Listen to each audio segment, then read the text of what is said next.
So today we are joined by three experts in transport and energy. Dr. Young-tae Kim, Secretary General of the International Transport Forum. Mr. Abhinav Soman, Program Associate of the Council of Energy, Environment and Water. Mr. Nicola Medimorak, Sustainable Transport and Climate Change Researcher at the Partnership on Sustainable Low Carbon Transport. It is my great pleasure to welcome you to online workshop on scaling up renewable energy ambition in future transport. I believe your attendance today and active participation in the following session are an indication of the significance of the transport sector in achieving sustainable energy transition. I am confident that the lectures provided by the experts will help guide our efforts in taking the global and national sustainable agenda forward. I wish you all a very fruitful discussion and a successful workshop. Thank you.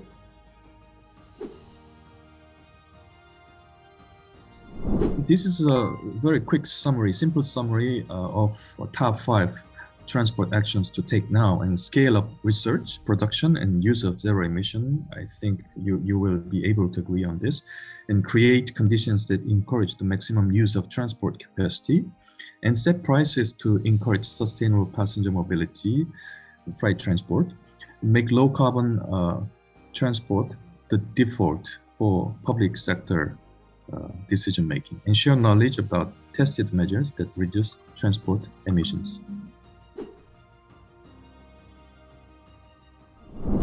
This is really the yardstick against which we can measure any progress in terms of decarbonization of transport sector. And this is also the target that allows you to think about what is the level of EV penetration that I need in my vehicle fleet. What is the level of hydrogen fuel vehicles that I need? And it allows you to set those targets and timelines. But the overarching target has to be based on an NDC target specifically for transport sector. So we've tried to look at the energy policies as well as transport policies of some of these countries to understand if they have a transport sector specific policy, because that would be key. For the international cooperation, or where can you as a local or as national government, or maybe as a private company, engage in kind of the international discussions and negotiations around climate change. I want to briefly introduce 3 areas. One of them was already also in very detail described by Mr. Suman on the UNFCCC and the NDCs, the national determined contributions. So like the UNFCCC hosts the climate change conference COP26 as it was described, and there the negotiations happen on how to increase the ambition, how to further set better targets or set which is a unique collaboration between countries, cities, and companies. And here, all of them are working together to have a net zero emission mobility system before 2050. Nowadays, more and more people are becoming aware of the importance of this energy, the issues in the transport sectors. The driving factor is not just the GHG emission reduction, but the opportunities presented by tapping into alternative sources and gaining energy independence and economic growth. And I think a lot of the conversation sometimes is about, well, in the long term, that'll be like a benefit, but the stakeholders aren't necessarily, their needs are in the short term, not in the long term. So I think there needs to be more of a conversation about how you can support their short-term needs as well as prioritizing the long-term projects, and to support kind of mitigation and adaptation projects around the world. So I feel like there's no real lack of money for any kind of sustainable transport, sustainable development projects. You just need to really find it and then apply for it.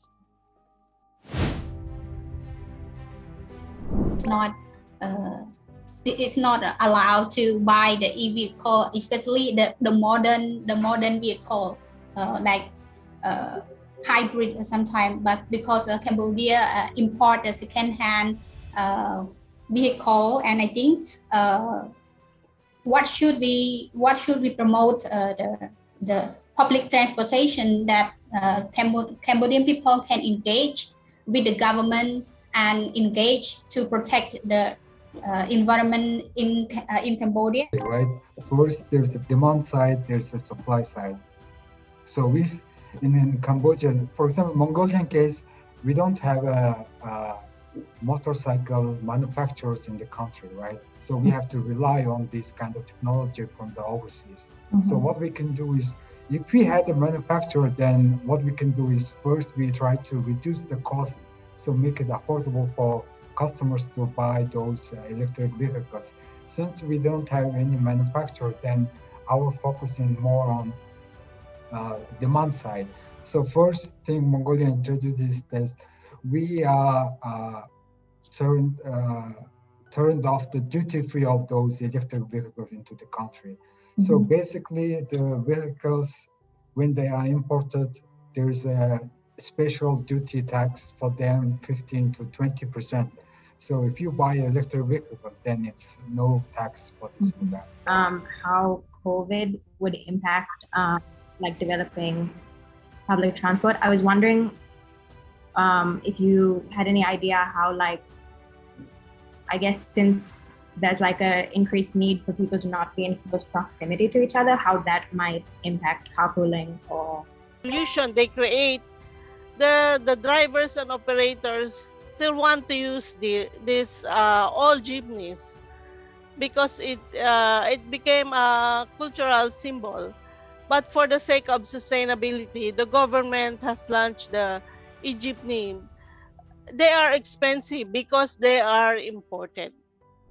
In this workshop, UNITAR CIFAL Jeju tried to deliver one key message that can come across a diverse range of sectors, including not just transport, but also energy, industry, governance, and finance.